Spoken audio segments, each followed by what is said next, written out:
Voilà, on applaudit pour Wenge Musique mise en mer. Hein. C'est donc la première répétition de Werason après 2 mois d'absence. Hein. Comprenez que pendant la kermesse, Werason ne monte pas sur le podium. Donc c'était les grands retours de Igwe à la répétition à la Zamba Playa Fidèle. Téléspectateurs, l'ambiance est donc totale. L'ambiance est euphorique parce que nous avons les feedbacks de la population, notamment la commune de Matete, au bazar un espoir Nabango, honorable Séraphin Bongo, l'espoir de toute une commune, la commune de Matete, qui nous fait savoir qu'à Matete, nous sommes suivis à 5 sur 5. Merci à l'honorable Séraphin Bongo qui nous a fait part de cette information. Merci comme ça au boss Tatilito Amushinda. Mushinda tombé parce que le boss Tatilito est en train bien sûr de contrôler Mushinda en Angola. Et grand merci comme ça en tout cas na ebale ya mbongo ya dollar Jado Loupera qui suit cette émission. Puis Roger va devoir intervenir tout à l'heure, mais on va le saluer avant tout ça chaud. Puis Roger sur ce plateau. Bonsoir mon Lobeli, mon Mboka. Mbote mwana mboka trésor lumière mopandi sango ya monene ya mboka na biso pe atalo donc mbote na patu bonyoko pona nete na Clovis ki kwazo la biso mbote ya lokumu ya limemia pe ya lifiki na mokonzi mwana mboka Werason tata mokonzi kumu ya mindule ya mboka Congo wazo la biso. Merci mon mboka Piro Jean, on va devoir te retrouver hein, tout à l'heure pour le programme concernant Wenge Musique à Maison Mère chaud. Maintenant à la répétition, la partie ambiante de la répétition de ce soir, hein, aussi avec la découverte de la danse taxi. Oh, Werason a monté un podium de Betty on a pas vacances, mais c'était la première de Werason avec cette danse taxi créée, bien sûr, par Diego. Merci parce que Dr Guinan les bourgeois, les dieux de la peau, assure le sponsoring de cette émission Solution à l'Oposo. Et ça donc, Dr Guinan les bourgeois, de Tombol Maboko Bandeko. Recevez la lumière avec le show à la répétition de ce soir.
Merci mon pote. Igo.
On va faire la répétition le long de la vie de Gobi.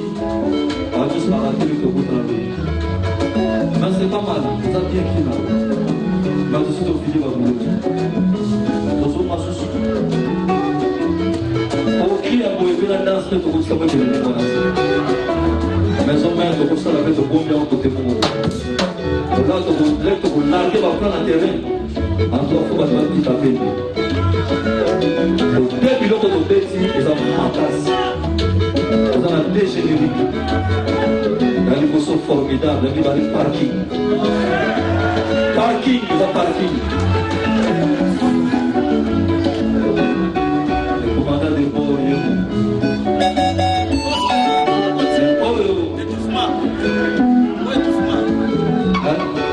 on va se faire étouffement.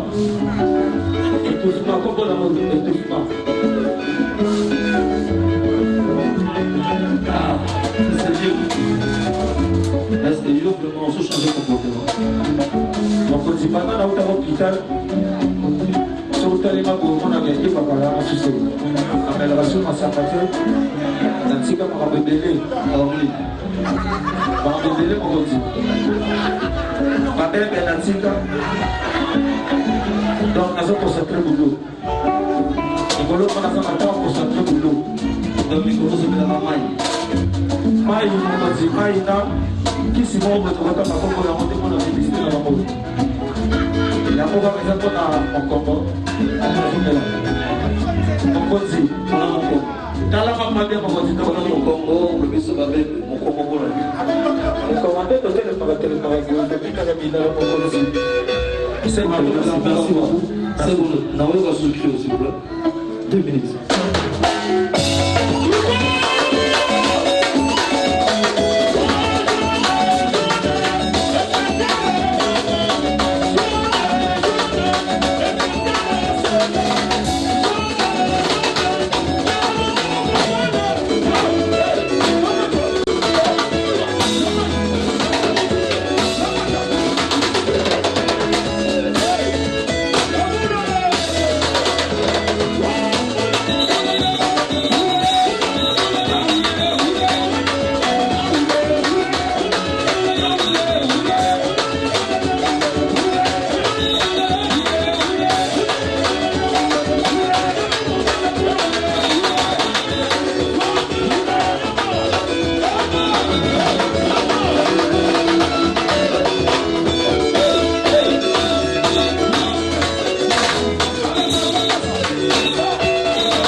Merci beaucoup.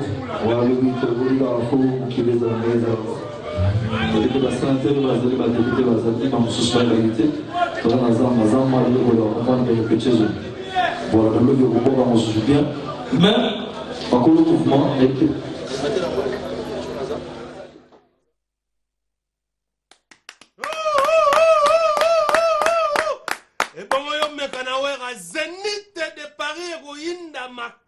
Balobi le 22 octobre, taxi au Borozon à Zénith.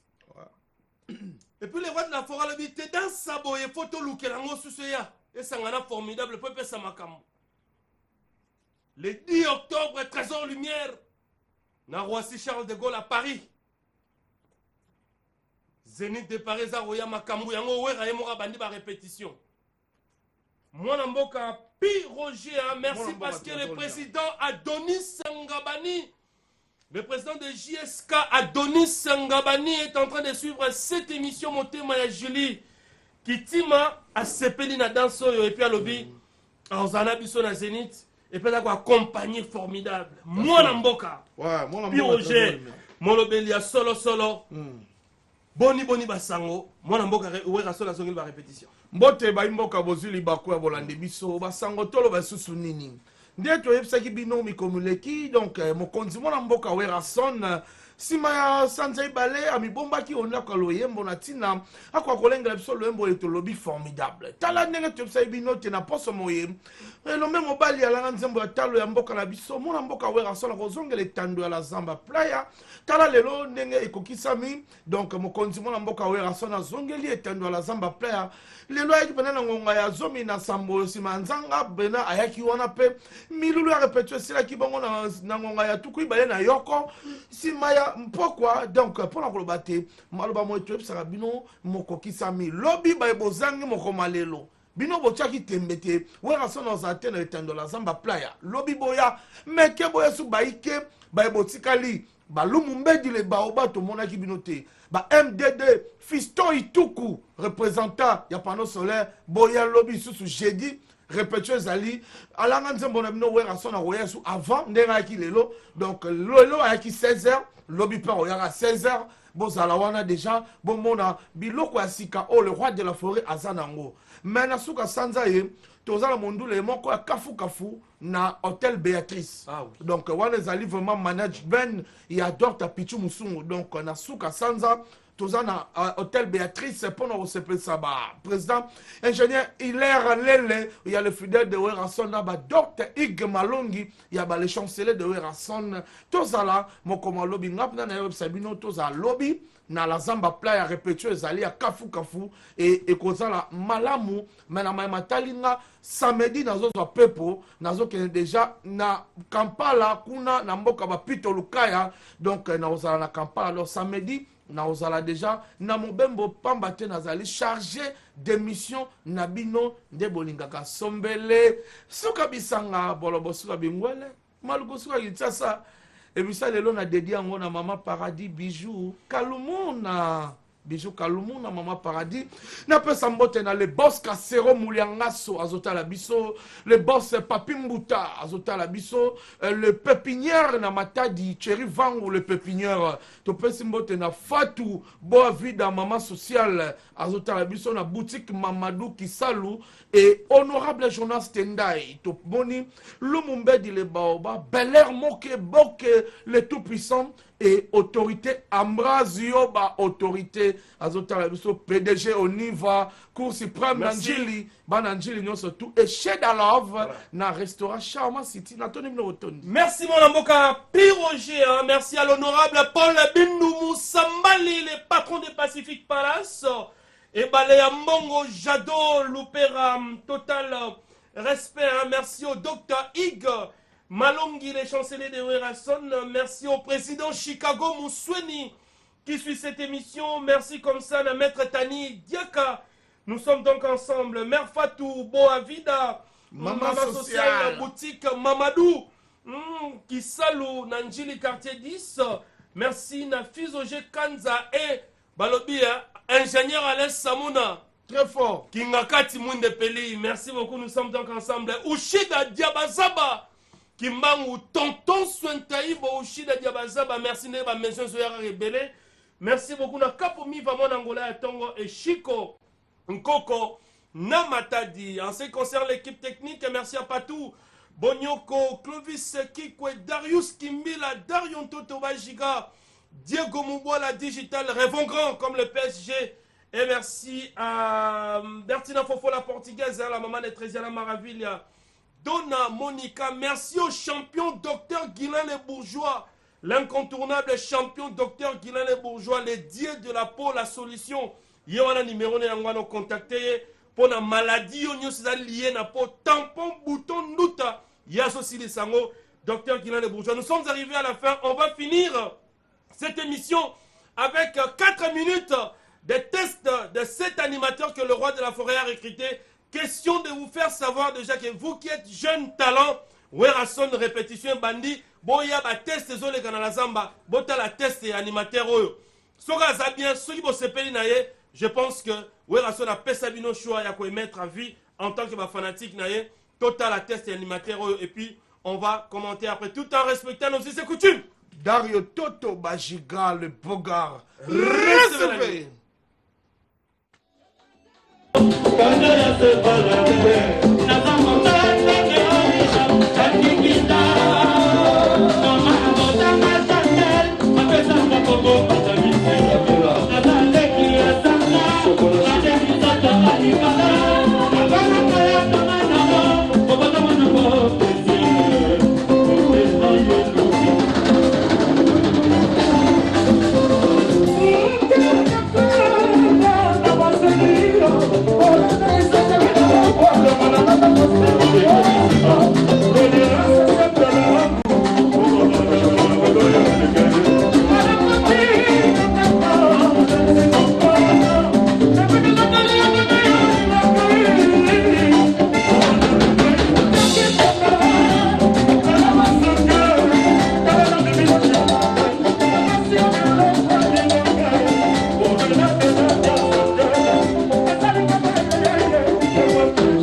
Afrique peut-être